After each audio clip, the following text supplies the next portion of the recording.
Në kilometrin e 7 në veriperëndim të Preshevës, në anën e majt të lumit Shoshaja, në mes të fshatit Rahovic dhe Rainc, rreth kodrës së madhe shtrihet fshati Corotic, i njohur para së gjithash me krenarinë e fshatarit dhe bujarinë për mikun.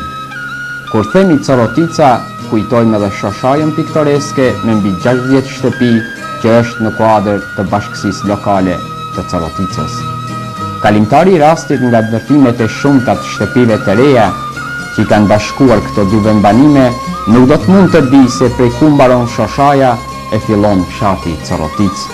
Fshatarët autokton të këtij nënqilli e ndanë fatin me popullin e vet. Kaluan në për shumë rrebeshe gjatë historisë, sakrificë pas sakrifice të lidhur ngushtë me tokën për ta mbijetuar kohën, për të ruajtur brez pas brezi kulturën, gjuhën, besën dhe tokën që për Coroticasit ishin dhe betën vlerat shenjta. Pas luftës së dytë, Corotica përjetoi transformime të mëdha ekonomike, sociale e kulturore. Sot ky fshat numëron mbi 300 shtëpi me mbi 2200 banor të gjithë shqiptar. Siç thon fshatarët, do të ishin më shumë sikur shumë të mos shpërnguleshin në Turqi. Shumë fshatar migruan në qytete tjera si në Preshev, Bojanos, Prishtinë e Gjepiu. Me vendje, ata thonë se s'ka shtëpi sot që spaku njërin antar të saj nuk e ka në gurbet. Bile, si që thonë kohëve të fundit, shumë fëmijë po ndërpresi shkollën për të vajtur me prindrit e tyre qyteteve të Europës. Shtëpitë e reja në çdo lagje të Coroticës flasin për kushtet e mira të jetës. Elektrifikimi ka kohë që ka arritur në çdo shtëpi. Nëpërmes të fshatit, gjarpëron në rruga asfaltuar që këtë fshat e lidh me fshatra të tjera. Popullata e fshatit kryesisht mirret me bujqësi. Sot fshatarët tokën e punojnë me mjetet të modernizuara bujqësore. Për ekipin ton realizues të këtij emisioni, ishte nderi veçantë të jetë në mesin e këtyre fshatarëve.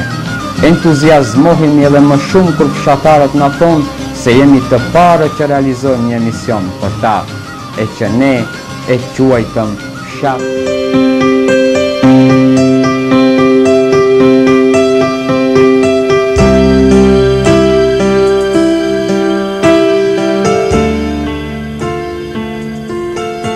Coroticasit me të drejtë krenohen me numrin e të shkolluarve.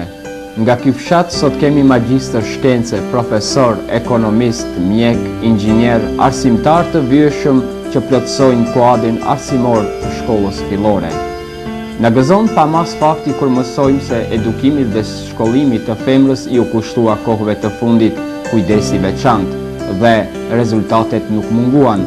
Është krenari për çdo kënd kur takon në këtë fshat një profesoresh, arsimtare, edukatoresh, infermiere, ekonomiste, skulptore. Shumë vajza nga Corotica ndjekin mësimin e mesëm. Ato mund t'i takosh edhe nëpër universitete që me zell studiojnë që një ditë t'i kthehen fshatit të tyre për t'i kontribuar. Në oborrin e shkollës fillore të gëzon zhurma e nxënësve që ngjan cicërrimës së zogjve. Ata hyjnë e dalin nga kjo vatër e diturisë. Hyrja në shkollë të lënë për shtypjen e një vatre arsimore që me mund dhe sakrificë kryen punën e shenjtë në edukimin dhe arsimimin e gjeneratave të reja. Punëtorët arsimor të palodhur fatin e tyre e kanë të lidhur ngushtë në një të vetmin ideal, atij të mësimdhënësit. Në godinën e re të shkollës hym në sallën e edukatës fizike, e cila merremetohej, në kabinetin e informatikës që është i pajisur me kompjuter, në kabinetin e fizikës, kimisë, në kuzhinën e shkollës e pajisur me të gjitha orendit. Biblioteka e shkollës posedon një fond të konsiderueshëm libra. Në këtë godinë mësojnë edhe parashkollorët.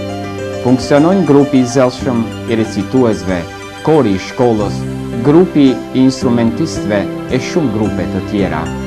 Drejtori dhe kryetari i Këshillit Arsimtarëve të kësaj shkolle në mënyrë të përpikt flasin për këtë vatër të diturisë.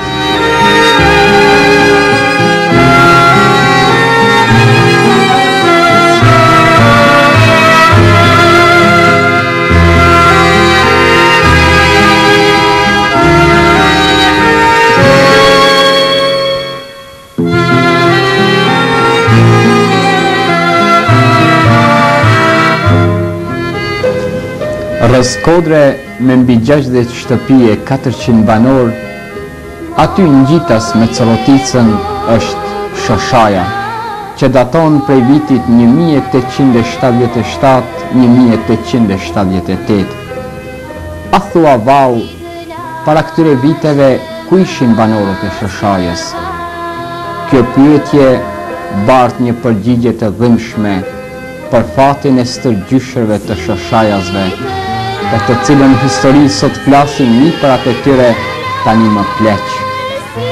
Rrëfimi i tyre të përkujton një këngë të lashtë që thot: moj e bukura more, si të lash e mos të pash.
Tri ditë qëndrimi i ekipit ton realizues në këtë fshat nga dha vullnet për punë të më të tjeshme.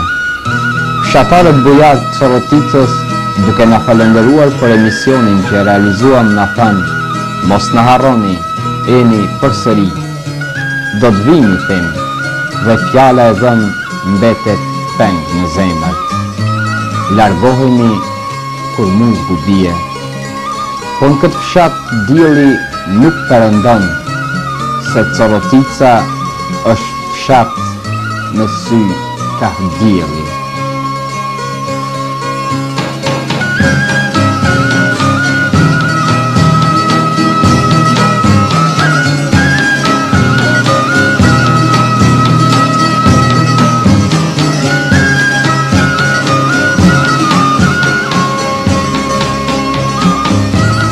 Realizimin e këtij emisioni e ndihmuan edhe shqitoret e Coroticës, shqitore Jadran, Demiri, Urimi, Linda Comets.